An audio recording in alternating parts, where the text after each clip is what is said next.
ਪੰਛੀਆਂ ਲਈ ਕੋਈ ਬਾਰਡਰ ਨਹੀਂ ਹੈਗਾ, ਉਹਨਾਂ ਲਈ ਤਾਂ ਆਜ਼ਾਦੀ ਹੈ। ਕਾਂ ਤਾਂ ਉੱਡ ਕੇ ਆ ਸਕਦਾ, ਇਨਸਾਨ ਨਹੀਂ ਆ ਸਕਦਾ। ਜਿਹੜੇ ਮੁਸਲਮਾਨ ਭਰਾ ਨੇਗੇ, ਭਾਈਚਾਰਾ ਗਾ, ਉਹ ਕਹਿ ਰਿਹਾ ਵੀ ਇਹ ਸਾਡਾ ਨਾਨਕ ਪੀਰ ਆ। ਹਾਂ, ਸਾਡਾ ਵੀ ਬਾਬਾ ਨਾਨਕ ਇਕੱਲੇ ਸਿੱਖਾਂ ਦਾ ਨਹੀਂ ਹੈ, ਉਹ ਜਗਤ ਗੁਰੂ ਆ, ਸਭ ਦਾ ਸਾਂਝਾ ਹੈ।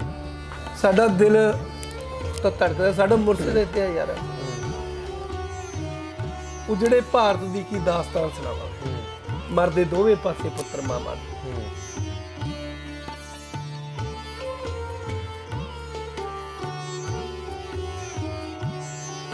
अस्सलाम वालेकुम दोस्तों, मैं नासिर ढिल्लों। तुसीं वेख रहे हो साडे नाल साडा चैनल पंजाबी लहर यूट्यूब चैनल। उहदे नाल नाल तुसीं सानूं साडे करंट अफेयर्स दे चैनल सोशल अलर्ट ते भी वेख सकदे हो।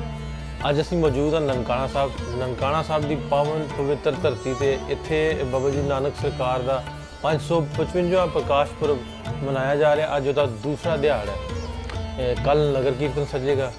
ਸਾਡੇ ਕੋਲ ਸੰਗਤ ਜਿਹੜੀ ਆਈ ਆ ਇੰਡੀਆ ਤੋਂ ਜਾਂ ਓਵਰਆਲ ਪੂਰੀ ਦੁਨੀਆ ਦੇ ਉੱਤੇ ਪਹੁੰਚੀ ਆ, ਉਹਨਾਂ ਨਾਲ ਗੱਲਬਾਤ ਕਰਦੇ ਰਹੀਦਾ, ਤੁਹਾਡੇ ਆਪਣੇ ਚੈਨਲ ਦੇ ਮਾਧਿਅਮ ਤੁਹਾਡੇ ਤੱਕ ਰੱਖਦੇ ਰਹੀਦਾ ਕਿ ਕਿਸ ਤਰ੍ਹਾਂ ਦਾ ਉਤਸ਼ਾਹ ਲੋਕਾਂ ਦੇ ਵਿੱਚ, ਕਿਸ ਤਰ੍ਹਾਂ ਵੇਖਦੇ ਆ ਪਾਕਿਸਤਾਨ ਇੰਡੀਆ ਦੇ ਦੋਵਾਂ ਪੰਜਾਬਾਂ ਦੇ ਨੂੰ ਲੈ ਕੇ, ਜਾਂ ਮਜ਼ਹਬੀ ਤੌਰ 'ਤੇ ਲੋਕਾਂ ਦਾ ਕੀ ਉਤਸ਼ਾਹ, ਕੀ ਉਹਨਾਂ ਦਾ ਸੋਚ ਆ, ਉਹਦੇ 'ਤੇ ਗੱਲਬਾਤ ਕਰੀਦੀ ਹੈ। ਜਿਹੜੇ ਸਾਨੂੰ ਵਧੀਆ ਸਟੋਰੀਜ਼ ਲੱਗਦੀਆਂ ਉਹ ਤੁਹਾਡੇ ਤੱਕ ਕੈਮਰੇ ਦੀ ਅੱਖ ਦੀ ਰਾਹੀਂ ਤੁਹਾਡੇ ਤੱਕ ਰੱਖੀ ਦੀ ਹੈ। ਅੱਜ ਇਹਨਾਂ ਭਾਈ ਸਾਹਿਬ ਨਾਲ ਮੇਰੀ ਗੱਲ ਹੋਈ ਅਤੇ ਇਹਨਾਂ ਨਾਲ ਗੱਲਬਾਤ ਦਾ ਮੈਨੂੰ ਬਿਹਾਈਂਡ ਦਾ ਕੈਮਰਾ ਪਹਿਲਾਂ ਜਿਹੜੀ ਹੋਈ, ਇਹਨਾਂ ਦਾ ਥੋੜ੍ਹੀ ਜਿਹੀ ਵੱਖਰੀ ਗੱਲ ਲੱਗਾ, ਵਖਰੇਵਾਂ ਲੱਗਾ ਇਹਨਾਂ ਦੀ ਗੱਲ ਦੇ ਵਿੱਚ ਕਿ ਕਿਸ ਤਰ੍ਹਾਂ ਕਿਸ ਪ੍ਰੋਸਪੈਕਟਿਵ ਨਾਲ ਵੇਖਦੇ ਨੇ ਸਾਰੇ ਸਿਨੈਰੀਓ ਨੂੰ, ਕਿਉਂਕਿ ਉੱਧਰਲੇ ਪੰਜਾਬੀ ਅਤੇ ਇੱਧਰਲੇ ਪੰਜਾਬੀ ਜਾਂ ਪਹਿਲੋਂ ਵਾਲੇ ਪੰਜਾਬ ਦੀ ਗੱਲ ਕਰੀਏ, ਜਾਂ ਮਜ਼ਹਬੀ ਜਿਹੜਾ ਜਿਵੇਂ ਰਸੂਮਾਤ ਨੂੰ ਉਹਨਾਂ ਨੂੰ ਅਦਾ ਕਰਨ ਵਾਸਤੇ ਮੁਸ਼ਕਿਲਾਤ ਆਉਂਦੀਆਂ ਨੇ, ਮਤਲਬ ਇੱਧਰ ਆਉਣ ਵਾਸਤੇ ਵੀਜ਼ਾ ਨਹੀਂ ਮਿਲਦੇ, ਉਹਦੇ 'ਤੇ ਹੀ ਆਪਾਂ ਗੱਲਬਾਤ ਕਰਨੀ ਹੈ। ਸਤਿ ਸ਼੍ਰੀ ਅਕਾਲ ਭਾਅ ਜੀ।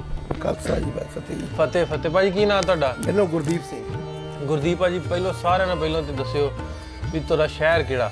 ਮੇਰਾ ਪੰਜਾਬ ਦੇ ਵਿੱਚ ਸੰਗਰੂਰ ਡਿਸਟ੍ਰਿਕਟ ਹੈਗੀ ਆ। ਸੰਗਰੂਰ। ਤੇ ਤੁਹਾਨੂੰ ਸਾਰਿਆਂ ਨੂੰ ਪਹਿਲਾਂ ਤੇ ਵੈਲਕਮ ਕਹਿੰਦੇ ਆ ਬਾਬੇ ਦੀ ਧਰਤੀ ਤੇ। ਸਾਰੀ ਸੰਗਤ ਦਾ ਬਹੁਤ ਬਹੁਤ ਧੰਨਵਾਦ। ਕਿਸ ਤਰ੍ਹਾਂ ਲੱਗ ਰਿਹਾ ਸਾਰਿਆਂ ਨੂੰ ਪਹਿਲਾਂ ਇਹ ਦੱਸ ਦਿਓ ਵੀ ਕਿੰਨੇ ਸਾਲਾਂ ਦੀ ਖੁਆਇਸ਼ ਸੀ ਤੇ ਆਪ ਪੂਰੀ ਹੋਈ ਤੁਹਾਡੀ, ਜਿਵੇਂ ਤੁਸੀਂ ਮੈਨੂੰ ਦੱਸਣ ਡਏ? ਦੇਖੋ ਵੀਰ ਜੀ, ਖੁਆਇਸ਼ ਤਾਂ ਹਰ ਸਿੱਖ ਦੀ ਹੈਗੀ। ਅਸੀਂ ਤਾਂ ਉੱਠਦੇ ਬਹਿੰਦੇ ਸ਼ਾਮ ਸਵੇਰੇ ਜਦੋਂ ਵੀ ਨਿਤਨੇਮ ਕਰਦੇ ਹਾਂ, ਵਾਹਿਗੁਰੂ ਅੱਗੇ ਹੀ ਅਰਦਾਸ ਕਰਦੇ ਹਾਂ, ਧੰਨ ਸਾਹਿਬ ਸ੍ਰੀ ਗੁਰੂ ਗ੍ਰੰਥ ਸਾਹਿਬ ਸੱਚੇ ਪਾਤਸ਼ਾਹ ਮੂਹਰੇ ਸਾਡੀ ਜੋ ਰਹਿਤ ਮਰਿਆਦਾ ਦੀ ਅਰਦਾਸ ਹੈਗੀ, ਉਹਦੇ ਵਿੱਚ ਤਾਂ ਅਸੀਂ ਨਿੱਤੀ ਪੜ੍ਹਦੇ ਹਾਂ ਵੀ ਜਿਨ੍ਹਾਂ ਗੁਰੂ ਧਾਮਾਂ ਤੋਂ ਪੰਥ ਨੂੰ ਵਿਛੋੜਿਆ ਗਿਆ, ਖੁੱਲ੍ਹੇ ਦਰਸ਼ਨ ਦਿਦਾਰੇ ਤੇ ਸੇਵਾ ਸੰਭਾਲ ਦਾ ਦਾਨ ਆਪਣੇ ਪਿਆਰੇ ਖਾਲਸਾ ਜੀ ਨੂੰ ਬਖਸ਼ੋ। ਸੋ ਇਸ ਭਾਗੀਆਂ ਘੜੀਆਂ, ਮੇਰੀ 42 ਸਾਲ ਦੀ ਉਮਰ ਹੋ ਗਈ, ਇਸ ਭਾਗੀਆਂ ਘੜੀਆਂ ਮੇਰੀ ਜ਼ਿੰਦਗੀ ਦੇ ਵਿੱਚ ਬਾਬੇ ਨੇ ਲਿਖੀਆਂ। ਅਤੇ ਮੈਨੂੰ ਹੁਣ ਜੇ ਮੈਂ ਸਰੀਰ ਛੱਡਦਾ, ਮੈਨੂੰ ਕੋਈ ਗਮ ਨਹੀਂ, ਮੈਨੂੰ ਮੇਰੇ ਮੁਰਸ਼ਿਦ ਦੇ ਦਰਸ਼ਨ ਹੋਣਗੇ ਅਤੇ ਅਸੀਂ ਤਰਸਦੇ ਰਹਿਣੇ ਹਾਂ। ਸਾਡੇ ਬੱਚੇ ਤਰਸ ਨੇ। ਮੇਰੇ ਬਾਪੂ ਜੀ ਦੀ 80 ਸਾਲ ਦੀ ਏਜ ਹੋ ਗਈ, ਉਹ ਨਹੀਂ ਇੱਥੇ ਆ ਸਕੇ ਕਿਉਂ ਵੀਜ਼ਾ ਨਹੀਂ ਲੱਗਾ ਹੁਣ ਤੱਕ, ਜਾਂ ਸਬੱਬ ਨਹੀਂ ਬਣਿਆ? ਕਿਵੇਂ ਚਾਹੇ ਸਬੱਬ ਲਾ ਲਓ ਜੀ, ਚਾਹੇ ਵੀਜ਼ਾ ਲਾ ਲਓ, ਚਾਹੇ ਇਦੋਂ ਪਹਿਲਾਂ ਦਾ ਜੋ ਦੋਹਾਂ ਮੁਲਕਾਂ ਦਾ ਸਿਸਟਮ ਸੀਗਾ ਉਹ ਲਾ ਲਓ, ਕੋਈ ਨਾ ਕੋਈ ਤਾਂ ਕਾਰਨ ਰਹੇ ਹੈ। ਹਾਂ, ਵੀ ਹਲੇ ਤੱਕ 42 ਸਾਲ ਬਾਅਦ, ਜਾਂ ਉਹਨਾਂ ਦੀ 80 ਸਾਲ ਹੋ ਗਈ, ਹਲੇ ਤੱਕ ਆ ਨਹੀਂ ਸਕੇ। ਨਹੀਂ ਆ ਸਕੇ। ਤੇ ਉਹਨਾਂ ਨੂੰ ਲੈ ਕੇ ਆਉਣਾ ਸੀ ਤੁਸੀਂ ਕਿ ਅਪਲਾਈ ਨਹੀਂ ਕੀਤਾ? ਉਹ ਥੋੜਾ ਢਿੱਲੇ ਚੱਲ ਰਹੇ ਸੀ। ਅੱਛਾ, ਸਿਹਤ ਨਹੀਂ ਠੀਕ? ਸਿਹਤ ਨਹੀਂ ਠੀਕ ਸੀ। ਅੱਛਾ, ਕਿਵੇਂ ਵੇਖਦੇ ਹੋ ਮਜ਼ਹਬੀ ਤੌਰ ਤੇ ਲੋਕਾਂ ਦੇ ਵਿੱਚ ਕੀ ਉਤਸ਼ਾਹ ਹੁੰਦਾ ਵਾ ਨਨਕਾਣਾ ਸਾਹਿਬ ਨੂੰ ਲੈ ਕੇ, ਕਰਤਾਰਪੁਰ ਸਾਹਿਬ ਨੂੰ ਲੈ ਕੇ ਵੀ ਆਉਣ ਦਾ? ਦੇਖੋ ਜੀ, ਇੱਥੋਂ ਦੇ ਸਿਸਟਮ ਦਾ ਤਾਂ ਮੈਨੂੰ ਪਤਾ ਨਹੀਂ ਵੀ ਕਿੱਦਾਂ ਦਾ ਰਹੇ ਵਾ, ਲੇਕਿਨ ਜਦੋਂ ਅਸੀਂ ਉਰੇ ਆਏ ਹਾਂ ਅਤੇ ਸਾਨੂੰ ਤਾਂ ਕੋਈ ਫਰਕ ਹੀ ਨਹੀਂ ਲੱਗਿਆ। ਸਾਨੂੰ ਤਾਂ ਸਾਡੇ ਭਰਾ ਮਿਲ ਗਏ ਅਤੇ ਬਹੁਤ ਸਾਡਾ ਸਤਿਕਾਰ ਕੀਤਾ। ਕੋਈ ਫਰਕ ਹੀ ਨਹੀਂ ਲੱਗਦਾ ਹੈਗਾ ਕਿ ਅਸੀਂ ਵੀ ਦੂਜੇ ਮੁਲਕ ਦੇ ਵਿੱਚ ਆਏ ਜਾਂ ਪਾਕਿਸਤਾਨ 'ਚ ਜਾਈਏ, ਜਾਂ ਸਾਨੂੰ ਅੱਜ ਵੀ ਆਪਣਾ ਘਰ ਹੀ ਲੱਗਦਾ। ਸਾਨੂੰ ਕੋਈ ਫਰਕ ਨਹੀਂ ਲੱਗਦਾ। ਸਾਡੇ ਨਾਲ ਚਿਹਰੇ ਦੇ ਹਾਵ ਭਾਵ, ਸਾਡੀਆਂ ਇਮੋਸ਼ਨਲ ਜਿਹੜੀ ਅੰਦਰ ਹੈਗੀ ਆ, ਪੀੜ ਹੈਗੀ ਆ ਇੱਕ, ਉਹ ਹਰ ਇੱਕ ਪਾਕਿਸਤਾਨੀ ਦੇ ਦਿਲ ਦੇ ਵਿੱਚ ਵੀ ਹੈਗੀ ਆ, ਅਤੇ ਉਹ ਇੱਕ ਸਾਡੇ ਇੰਡੀਅਨ ਬੰਦੇ ਦੇ ਵਿੱਚ ਵੀ ਹੈਗੀ ਆ। ਵਖਰੇਵਾਂ ਕਿੰਨਾ ਕੁ ਲੱਗਦਾ ਉੱਧਰ ਦਾ ਅਤੇ ਇੱਧਰ ਦਾ, ਵੀ ਕਿੰਨਾ ਕੁ ਵੱਖ ਲੱਗਦਾ ਵਾ ਵੀ ਜ਼ੁਬਾਨ ਦੇ ਪੱਖੋਂ, ਲਿਬਾਸ ਦੇ ਪੱਖੋਂ, ਜਾਂ ਬੋਲਣ ਦਾ ਜਾਂ ਖਾਣ ਪੀਣ ਦਾ? ਭਾਜੀ ਮੈਂ ਤੁਹਾਨੂੰ ਗੱਲ ਦੱਸਦਾ, ਮੈਨੂੰ ਲਿਖਣ ਦਾ ਬਹੁਤ ਸ਼ੌਕ ਹੈਗਾ ਅਤੇ ਮੈਂ ਲਿਖਿਆ ਸਾਡੀ ਬੋਲੀ ਇੱਕ ਅਤੇ ਵਿਰਸੇ ਨੂੰ ਕਿਵੇਂ ਵੰਡੋਗੇ। ਸਾਡੀ ਬੋਲੀ ਇੱਕ ਅਤੇ ਵਿਰਸੇ ਨੂੰ ਕਿਵੇਂ ਵੰਡੋਗੇ? 71 72 ਕਾਰਗਿਲ ਨੂੰ ਹੋਰ ਕਿੰਨਾ ਸੱਜ ਵਿੱਚ ਪਾ ਕੇ ਸੰਡੋਗੇ। ਕਿੰਨਾ ਛੱਜ ਵਿੱਚ ਪਾ ਕੇ ਛੰਡੋਗੇ। ਗੁਰਦੀਪ ਮੰਗਵਾਲੀਆ ਕਰੇ ਅਰਦਾਸ, ਅਸੀਂ ਫਿਰ ਇੱਕ ਹੋ ਜਾਈਏ ਸਤਿਗੁਰ ਦੇ ਮੰਨ ਕੇ ਭਾਣੇ ਨੂੰ। ਉਹ ਤਰਸਨ ਅਜਮੇਰ ਸ਼ਰੀਫ ਨੂੰ, ਮੈਂ ਤਰਸਨ ਨਨਕਾਣੇ ਨੂੰ। ਵਾਹ ਜੀ ਵਾਹ ਵਾਹ। ਉਹ ਤਰਸਨ ਅਜਮੇਰ ਸ਼ਰੀਫ, ਮੈਂ ਤਰਸਨ। ਇਹ ਤਰਸੇਵਾ ਕਦੋਂ ਦੂਰ ਹੋਊਗਾ? ਇਸ ਤਾਂ ਕਹਿੰਦੇ ਵੀ ਇਹ ਸਰਹੱਦਾਂ ਖਤਮ ਹੀ ਹੋ ਜਾਣਾ। ਮੈਨੂੰ ਲੱਗਦਾ ਇਹ ਆ, ਮੈਨੂੰ ਲੱਗਦਾ ਹੈ ਵੀ ਜਿਵੇਂ ਹੁਣ ਸੋਸ਼ਲ ਮੀਡੀਆ ਦਾ ਦੌਰ ਚੱਲਣ ਡਿਆ, ਵੀ ਪਹਿਲੋਂ ਤੱਕ ਤੇ ਸੀ ਜਿਹੜਾ ਨੈਸ਼ਨਲ ਮੀਡੀਆ ਸੀ ਸਾਨੂੰ ਹੋਰ ਰੰਗ ਵਿਖਾਉਂਦਾ ਸੀ, ਹੋਰ ਪ੍ਰੋਸਪੈਕਟਿਵ ਵਿਖਾਉਂਦਾ ਸੀ। ਜਿਹੜੇ ਸਾਡੇ ਵਰਗੇ ਚੈਨਲ ਨੇ ਹੋਰ ਦੋਸਤ ਉਧਰੋਂ ਵੀ ਕਰਦੇ ਨੇ। ਮੈਨੂੰ ਲੱਗਦਾ ਹੈ ਕੋਈ ਗੱਲ ਕਰਦੇ ਜੋੜਨ ਦੀ। ਇਹ ਮੀਡੀਆ ਨਹੀਂ ਕਰਨਾ ਹੁੰਦਾ, ਮੀਡੀਆ ਨਹੀਂ ਪਿਆਰ ਵਧਾਉਣਾ ਹੁੰਦਾ, ਮੀਡੀਆ ਨਹੀਂ ਖਿੱਚੋਤਾਣ ਕਰਾਉਣੀ ਦੀ। ਮੈਂ ਤਾਂ ਪ੍ਰੈਸ ਵਾਲੇ ਵੀਰਾਂ ਨੂੰ ਦੋਵਾਂ ਮੁਲਕਾਂ ਦੇ ਨੂੰ ਕਹਿਣਾ ਕਿ ਸੰਬੰਧ ਚੰਗੇ ਬਣਾਓ, ਚੰਗੀ ਖਬਰ ਲਾਓ, ਤਾਂ ਕਿ ਅਸੀਂ ਆਪਸੀ ਭਾਈਚਾਰਾ ਸਾਡਾ ਬਣਿਆ ਰਹੇ। ਇਹਨਾਂ ਦੇ ਬੀਜੇਪੀ ਉੱਧਰ ਵਿਜ਼ਿਟ ਕਰਦੇ ਰਹਿਣ, ਸਾਡੇ ਬੀਜੇਪੀ ਉਹਦੇ ਸਾਡਾ ਪਿਆਰ ਵਧੇ। ਨਫ਼ਰਤ ਨਾ ਵਧੇ, ਪਿਆਰ ਵਧੇ। ਪਿਆਰ ਵਧਣਾ ਚਾਹੀਦਾ। ਅੱਛਾ ਭਾਜੀ, ਜਦੋਂ ਕਰਤਾਰਪੁਰ ਸਾਹਿਬ ਖੁੱਲਿਆ ਸੀ ਉਦੋਂ ਬੜਾ ਮੁਰਾਲ ਹਾਈ ਸੀ, ਸਾਰੇ ਪੂਰੀ ਦੁਨੀਆ ਦੀ ਨਜ਼ਰ ਸੀ ਇੱਕ ਕਿਸਮ ਦੀ ਉਹਦੇ ਤੇ ਵੀ ਇਹ ਇੱਕ ਜਿਹੜਾ ਰਸਤਾ ਖੁੱਲਿਆ ਨਾ, ਇਹ ਬੜੀ ਦੇਰ ਦੀ। ਇੱਕ ਤੇ ਆਪਾਂ ਜੇ ਗੱਲ ਕਰੀਏ ਸਿੱਖਾਂ ਦੀ ਅਰਦਾਸ ਪੂਰੀ ਹੋਈ, ਉਧਰੋਂ ਬਾਬੇ ਨਾਨਕ ਦੀ ਜਿਹੜੀ ਸੋਚ ਸੀ ਨਾ, ਉਹਦੇ ਤੇ ਵੀ ਕਿਤੇ ਨਾ ਕਿਤੇ ਉਹ ਜਿਹੜਾ ਉਹ ਦੋਵਾਂ ਮੁਲਕਾਂ ਨੇ ਜਾਂ ਦੋਵਾਂ ਸਿਆਸਤਦਾਨਾਂ ਨੇ ਉੱਤੇ ਪਹਿਰਾ ਦਿੱਤਾ ਕਿਤੇ ਨਾ ਕਿਤੇ ਆ ਕੇ। ਦੇਖੋ ਵੀਰ ਜੀ, ਗੱਲ ਇਹ ਆ, ਸਭ ਤੋਂ ਪਹਿਲਾਂ ਤਾਂ ਅਸੀਂ ਧੰਨਵਾਦ ਕਰਦੇ ਹਾਂ ਪਾਕਿਸਤਾਨ ਦੇ ਪ੍ਰਧਾਨ ਮੰਤਰੀ ਸ਼੍ਰੀਮਾਨ ਇਮਰਾਨ ਖਾਨ ਜੀ ਦੇ, ਜਿਨ੍ਹਾਂ ਦੀ ਬਦੌਲਤ ਸਦਕਾ ਉਹ ਕੋਰੀਡੋਰ ਬਣਿਆ। ਤੇ ਉਹ ਕੋਰੀਡੋਰ ਬਣਨ ਕਰਕੇ ਦੋਹਾਂ ਸਰਕਾਰਾਂ ਨੇ, ਸਾਡੀ ਸਰਕਾਰ ਨੇ ਵੀ, ਇੰਡੀਅਨ ਸਰਕਾਰ ਦਾ ਵੀ ਬਹੁਤ ਵੱਡਾ ਯੋਗਦਾਨ ਰਿਹਾ ਉਹਦੇ ਵਿੱਚ। ਚਲੋ ਕੋਰੀਡੋਰ ਬਣਿਆ, ਦਰਸ਼ਨ ਕਰਨ ਦਾ ਮੌਕਾ ਮਿਲਿਆ। ਕਰੋਨਾ ਨੇ ਫਿਰ ਬਿਜਲੀ ਕੰਮ ਖਰਾਬ ਕਰ ਦਿੱਤਾ, ਉਹ ਕੋਰੀਡੋਰ ਬੰਦ ਹੋ ਗਿਆ। ਚਲੋ ਹੁਣ ਇੱਕ ਦਿਨ ਲਈ ਖੁੱਲਿਆ ਸੀ, ਸੰਗਤ ਫਿਰ ਉਹਦੇ ਦਰਸ਼ਨ ਦਿਦਾਰੀ ਕਰਨ ਜਾ ਰਹੀ ਹੈ। ਚਲੋ ਫਿਰ ਦੁਬਾਰਾ ਤੋਂ ਖੁੱਲ ਗਿਆ। ਤੇ ਉਸ ਦੇ ਮੈਂ ਜਦੋਂ ਰਸਤਾ ਖੁੱਲਿਆ ਸੀਗਾ, ਮੈਨੂੰ ਲਿਖਣ ਦਾ ਸ਼ੌਂਕ ਬਹੁਤ ਆ, ਤੇ ਮੈਂ ਉਸ ਤੇ ਵੀ ਲਿਖਿਆ ਸੀਗਾ। ਉਹ ਤੁਹਾਡੇ ਨਾਲ ਦੋ ਜ਼ਰੂਰ ਸਾਡੇ ਆਡੀਅנס ਨਾਲ ਸ਼ੇਅਰ ਕਰ ਰਹੇ ਆ। ਪੂਰੇ ਅਸੀਂ ਨਿਤ ਅਰਦਾਸਾਂ ਕਰਦੇ ਸੀ, ਸਾਡੀ ਸੁਣ ਲਈ ਬਾਬਾ ਹੋ ਕੇ ਨੇੜੇ, ਜਿੱਥੇ ਹੜ ਤੂੰ ਵਾਇਆ ਸੀ, ਸੱਚੀ ਕਿਰਤ ਦਾ ਹੋਕਾ ਲਾਇਆ ਸੀ। ਰਾਹ ਸਾਰੇ ਤੂੰ ਖੋਲ ਦਿੱਤੇ, ਮੈਂ ਤੇਰਾ ਸ਼ੁਕਰਗੁਜ਼ਾਰ ਹੋਇਆ, ਗੁਜ਼ਾਰ ਹੋਇਆ।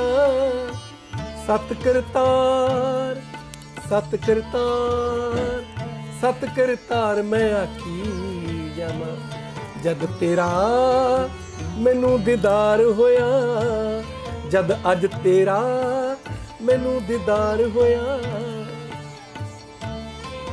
ਆ ਮੁਲਕਾਂ ਦੇ ਚੌਧਰੀਆਂ ਦੇ 70 ਸਾਲਾਂ ਦੇ ਤਰਲੇ ਕਰਦੇ ਸੀ, ਇੱਕ ਕਾਂ ਤਾਂ ਖੂਹ ਦੇ ਕੋਲ ਆਵੇ।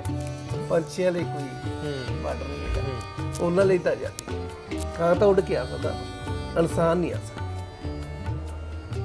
ਇੱਕ ਕਾਂ ਤਾਂ ਖੂਹ ਦੇ ਕੋਲ ਜਾਵੇ, ਪਰ ਅਸੀਂ ਪਿਆਸ ਮਰਦੇ ਸੀ। ਬੜੀ ਸਿਆਸਤ ਖੇਡ ਲਈ, ਅਖੀਰ ਸੱਚ ਦਾ ਹੀ ਪ੍ਰਕਾਸ਼ ਹੋਇਆ। ਸਤ ਕਰਤਾਰ, ਸਤ ਕਰਤਾਰ, ਸਤ ਕਰਤਾਰ ਮੈਂ ਆਖੀ ਜਾਵਾਂ, ਜਦ ਤੇਰਾ ਮੈਨੂੰ ਦੀਦਾਰ ਹੋਇਆ। ਇੱਕ ਵੀਰ ਜੀ ਉਹਦੇ ਵਿੱਚ ਗੱਲ ਹੋਰ ਲਿਖਿਆ ਮੈਂ, ਜਦੋਂ ਕਰਤਾਰਪੁਰ ਸਾਹਿਬ ਬਾਬਾ ਜੀ ਜੋਤੀ ਜੋਤ ਸਮਾਉਂਦੇ ਨੇ, ਤਾਂ ਜਿਹੜੇ ਮੁਸਲਮਾਨ ਭਰਾ ਨੇਗੇ, ਭਾਈਚਾਰਾ ਗਾ, ਉਹ ਕਹਿ ਰਿਹਾ ਵੀ ਇਹ ਸਾਡਾ ਨਾਨਕ ਪੀਰ ਆ। ਹਾਂ ਸਾਡਾ। ਤੇ ਅਸੀਂ ਸਿੱਖ ਲੋਕ ਅਸੀਂ ਕਹਿ ਰਹੇ ਵੀ ਇਹ ਸਾਡਾ ਗੁਰੂ ਆ। ਤੇ ਉੱਥੋਂ ਖਿੱਚੋ ਤਾਣ ਹੋ ਜਾਂਦੀ ਹੈ, ਖਿੱਚੋ ਤਾਣ ਤੇ ਜਿਹੜੀ ਉਹ ਬਾਬਾ ਜੀ ਦੀ ਡੈੱਡ ਬੋਡੀ ਲਾ ਲਓ, ਪਵਿੱਤਰ ਦੇਹ ਲਾ ਲਓ, ਉਸ ਤੋਂ ਉਹਨੂੰ ਖਿੱਚੋ ਤਾਣ ਕਰਦੇ, ਉਹਦੇ ਉੱਤੇ ਚਾਦਰ ਹੁੰਦੀ ਆ, ਉਹ ਚਾਦਰ ਦੇ ਦੋ ਟੁਕੜੇ ਹੋ ਜਾਂਦੇ ਨੇ। ਤੇ ਉਹ ਚਾਦਰ ਦੇ ਦੋ ਟੁਕੜੇ ਹੋ ਜਾਂਦੇ ਨੇ। ਮੁਸਲਮਾਨ ਭਰਾ ਉਹ ਚਾਦਰ ਨੂੰ ਆਪਣੇ ਤਰੀਕੇ ਨਾਲ ਉਸ ਦਾ ਕਿਰਿਆਕਰਮ ਉਹ ਸਾਂਭਦੇ ਨੇ, ਤੇ ਸਿੱਖ ਲੋਕ ਆਪਣੇ ਕਿਰਿਆਕਰਮ ਦੇ ਨਾਲ ਉਹ ਸਾਂਭਦੇ ਨੇ। ਪਰ ਉਸ ਚੀਜ਼ ਦਾ ਸੰਤਾਪ ਉਹ ਵੰਡ ਹੋ ਗਈ ਨਾ ਉੱਥੇ, ਉਹ ਚੀਜ਼ ਦਾ ਸੰਤਾਪ ਅਸੀਂ 70-72 ਸਾਲ ਭੋਗਿਆ। ਤੇ ਉਸ ਗੱਲ ਨੂੰ ਲੈ ਕੇ ਮੈਂ ਲੈਣਾ ਲਿਖਿਆ ਸੀਗਾ,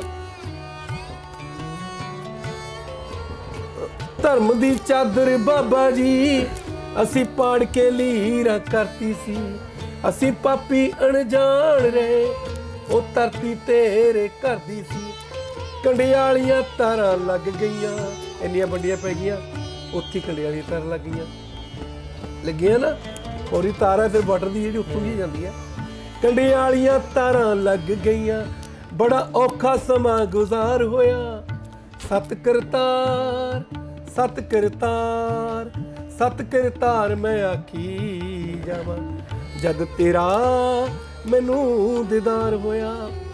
ਅਖੀਰ ਦੇ ਵਿੱਚ ਭਾਈ ਸਾਹਿਬ ਮੈਂ ਤੁਹਾਨੂੰ ਦੱਸ ਰਿਹਾ ਵੀ ਬਾਬਾ ਨਾਨਕ ਇਕੱਲੇ ਸਿੱਖਾਂ ਦਾ ਨਹੀਂ ਹੈ, ਉਹ ਜਗਤ ਗੁਰੂ ਆ, ਸਭ ਦਾ ਸਾਂਝਾ, ਉਹ ਇੱਕ ਅਕਾਲ ਪੁਰਖ ਦਾ ਪੁਜਾਰੀ ਆ, ਤੇ ਹਰ ਸਿੱਖ ਨੂੰ ਇੱਕ ਅਕਾਲ ਪੁਰਖ ਦਾ ਪੁਜਾਰੀ ਬਣਾਉਂਦਾ।